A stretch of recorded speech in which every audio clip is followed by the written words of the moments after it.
తాపి ధర్మారావు గారు రాసిన పెళ్లి దాని పుట్టు పూర్వోత్తరాలు ఇనుప కచ్చడాలు సిరీస్లో వచ్చిన 3వ పుస్తకం దేవాలయాల మీద బూతు బొమ్మలు ఎందుకు.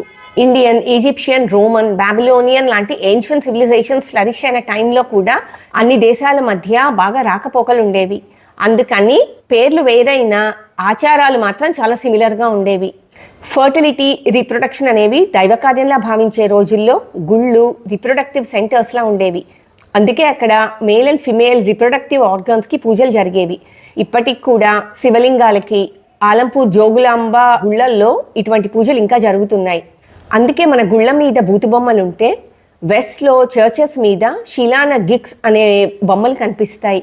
ఇరుకురాళ్ల మధ్య నుంచి నడవటాలు, అశ్వమేధ యాగాలు, రవికల పండుగలు లాంటి ఆచారాలు చాలా ఓపెన్గా జరుగుతూ ఉండేవి.